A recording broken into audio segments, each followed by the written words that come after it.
Previously on Returned from Hell, Lopez was chatting with his friend Tomas at the cafe when, out of nowhere, interdimensional portals appeared and massive ogres began pouring out. Now, the protagonist is focused on taking them down while his friend helps the people around them. But before we start, remember that everything you're about to see is a work of fiction. Do not replicate or attempt any violent or dangerous actions you might hear about. With that said, let's begin the story.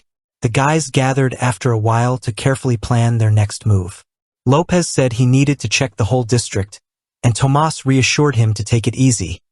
In just a few minutes, all the clans would arrive to help. They could talk later. For now, it was best that Lopez stayed out of it. Suddenly, the system interface appeared right in front of him, confirming that the first phase of the trial was complete. Lopez now had the right to enter the Pantheon from the physical world. In case you didn't know, the Pantheon is the dimension where Lopez had been training.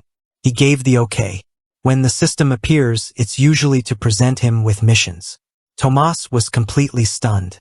Lopez stepped through the portal, ready for the next challenge the system would throw at him. Still, he felt a bit drained and irritated that fighting those roaches had worn him out so much.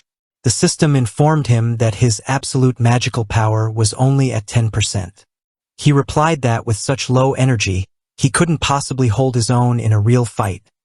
He needed to quickly boost his energy capacity. So, the system offered him the option to summon the Absolute Journal once held by the Demon King. Lopez was skeptical, saying it didn't make sense. This was a journal used for over 70 years, but it had unfortunately been lost. However, the system gave him the option to retrieve it and learn everything written in it. He accepted, and the journal materialized right before his eyes. Now, the system began transferring all those notes and battle insights directly into his memory. Everything the Demon King wrote, memories, tips, and details was now inside his head. The transfer was complete, and Lopez felt a bit of a headache. He needed to see if it worked, to recall and apply everything he'd just learned in his training. The dimension morphed into something reminiscent of an old adventure he once had. Now, Lopez could train and experience everything from this place. Back on Earth, Tomas and Simon were moving up to get away from danger, waiting for the clans to arrive.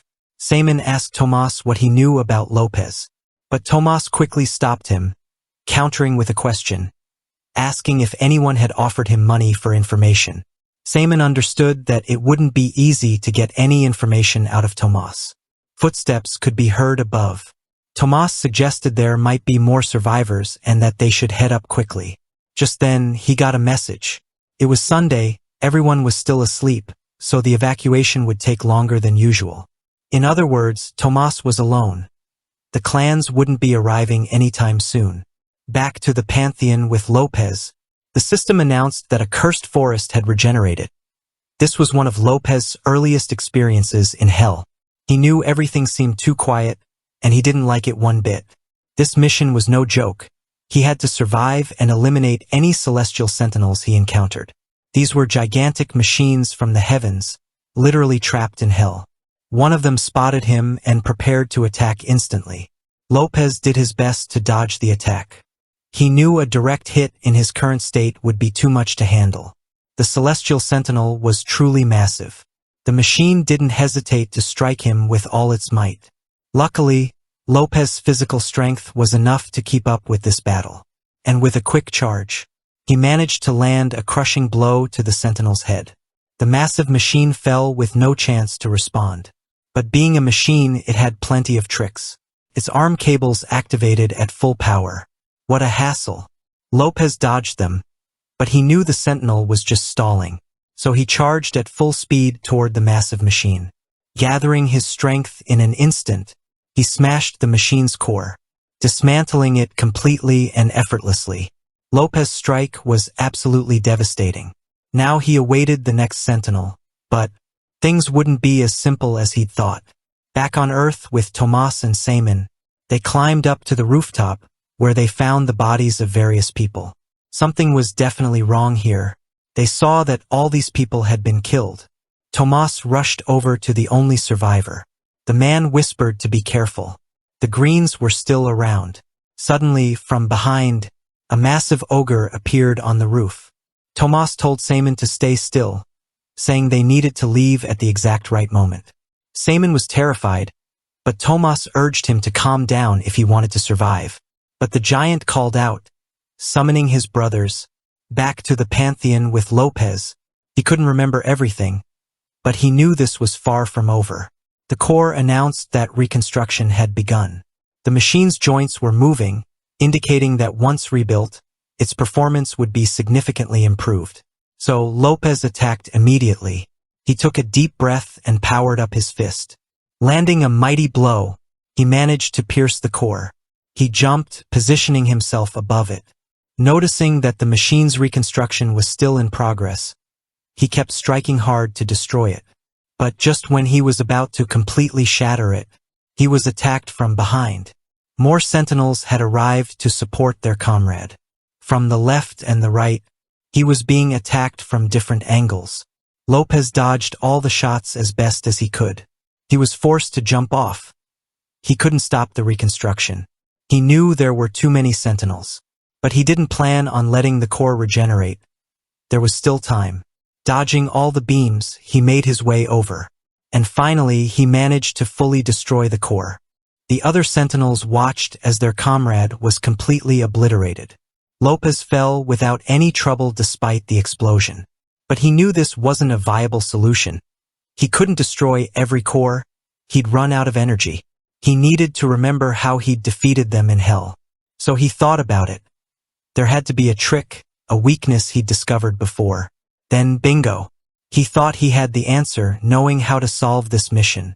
The next chapter would begin with Tomas and Seaman running for their lives, trying to avoid being crushed by the giant. They dodged the ogre's first attack, but the big guy wasn't about to let his prey escape so easily. Tomas did his best to close the door, but the ogre wouldn't allow it. He wasn't letting these two get away. He eventually gave up, but Tomas knew they were in serious danger. For now, they were safe, but they needed to get down immediately. Back with the sentinels, they were relentlessly trying to take down Lopez together. He dodged all the attacks as best as he could. They weren't too much for him. He needed to use the same strategy he'd used in hell. He just needed to reach a specific spot while being pursued by the sentinels. Finally, he reached the place. He stopped running, touching the ground and moving a little forward. With all the sentinels gathered, Lopez stopped in his tracks. As you can see, there were way too many machines, and even without their restoration abilities, it would have been difficult to beat them hand to hand. So he lured them here where something big would take care of them. Suddenly, the ground began to tremble. Lopez explained that there's a reason this place is called the Predator's Forest. A colossal, supermassive monster rose from the earth. In a split second, all the machines were completely devoured. Lopez confirmed that the swamp whale never fails to impress him. No matter how powerful you are, that whale can swallow you without a second thought. Now, the system notified him that the mission was complete. His magic capacity was back to normal. He also felt a slight boost in strength. The system revealed a secondary reward. Then, a dagger materialized before his eyes. This weapon was of medium level and highly durable.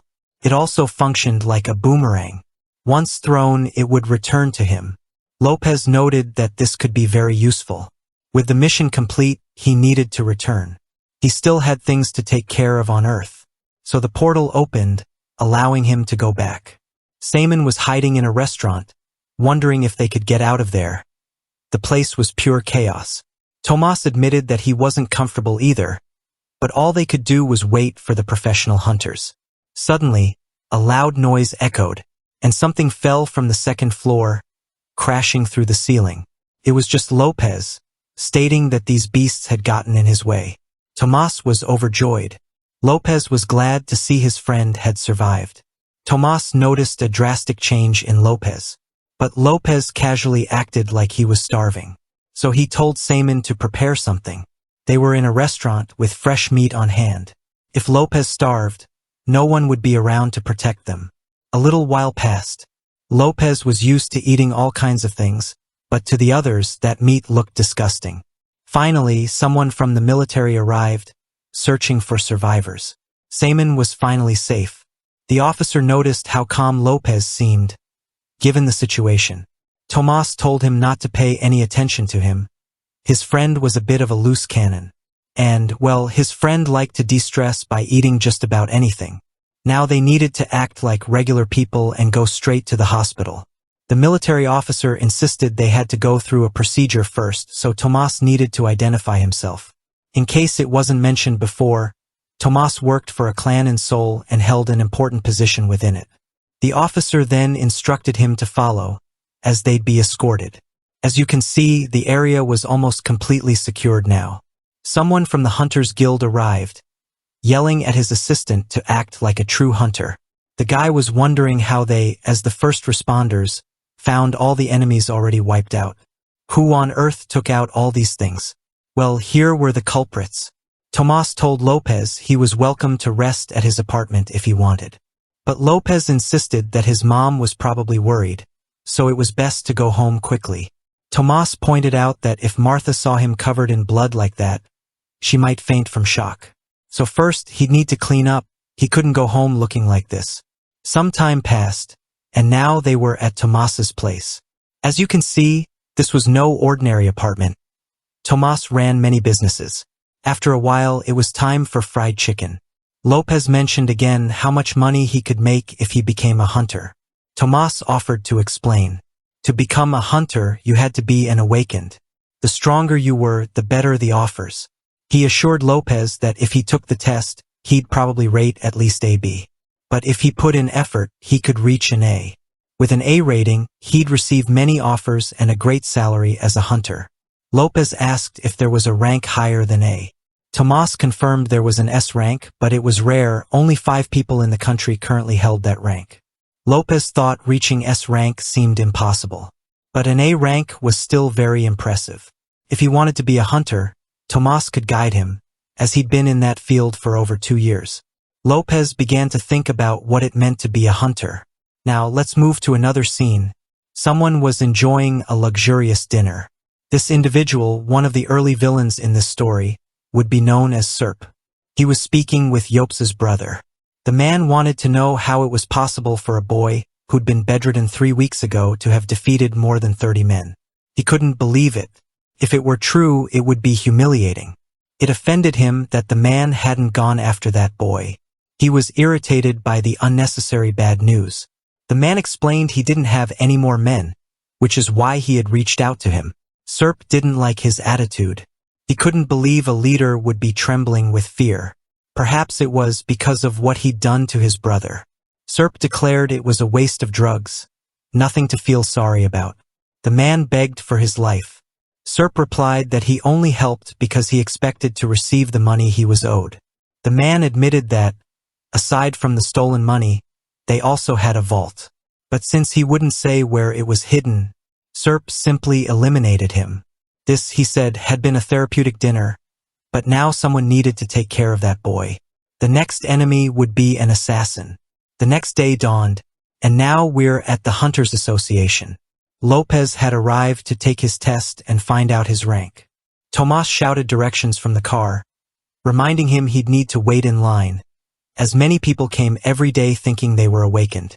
He also yelled for him to be respectful. He could be penalized if he didn't follow the rules. Of course, Tomas expected a call once he received the results. He figured he might be exaggerating, but hunters like Lopez were always welcomed. It pleased him to see life finally smiling on his friend. Lopez noticed that, even from the entrance, people were already waiting to take their tests. He figured he needed a good score. His mother's financial stability depended on it. Time passed. Lopez was now waiting for his test. He'd been here for about 20 minutes. Tomas had said this was the least crowded time. Just then, he got a message. It was Martha, telling him that she had the day off and wanted him to come home soon. He knew his mom didn't really approve of him becoming a hunter, so he texted back that after showering and eating, he'd go straight home. That feeling of having someone care for you, he'd almost forgotten it after 80 years in hell. A young lady stepped out of the room, asking for his ticket. However, there was a problem. I should mention this old man, because he'll appear often. Let's call him Ramon. Ramon was furious because he'd lost his hair and believed it meant he was awakened, even though the test said otherwise. Lopez thought annoying people like him were a nuisance. He wanted to get this over with quickly. Ramon claimed that if they didn't accept him as a hunter, he'd speak directly with the director. But then Lopez approached, telling him to move. People like him were in a hurry. So Ramon moved aside, grumbling that the measuring device must be broken. Lopez asked if that was true. Ramon insisted he was awakened so he could try the machine himself. This machine registered a person's power level. When the man took the test, it gave a green light, indicating he was indeed ranked C, just as he claimed. Ramon was speechless.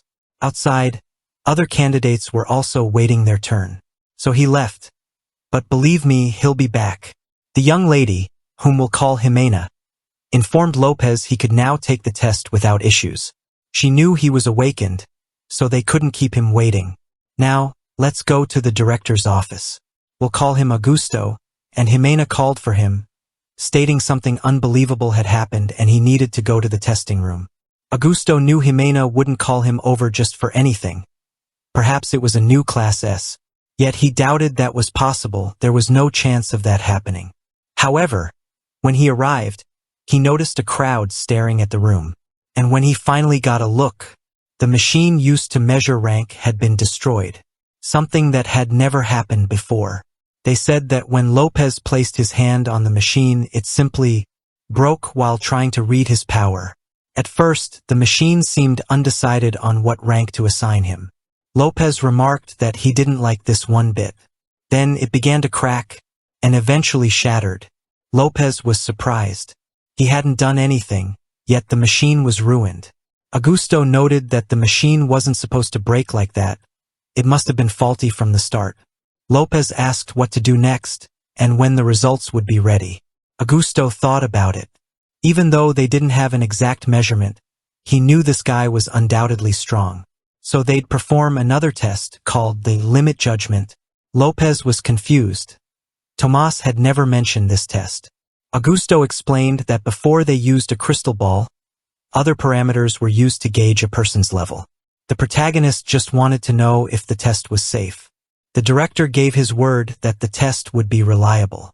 So Lopez understood and prepared to leave, assuming there was nothing else to do today. Jimena then asked the director if it was true that the crystal measured energy from another realm. If it had broken, then could it be that the boy's base energy was so high it simply exceeded the crystal's capacity? Augusto replied that this applied only to SSS ranks. No, it must have been a fault. An SSS rank is practically a ruler. Alright guys, we're going to wrap it up here for today. This series will consist of several short chapters. Still, remember that if you want to keep reading, you can find the reading details in the replies to the pinned comment below. If you liked the video, a like and a good comment really help me out a lot to keep bringing more content. That said, take care, and bye.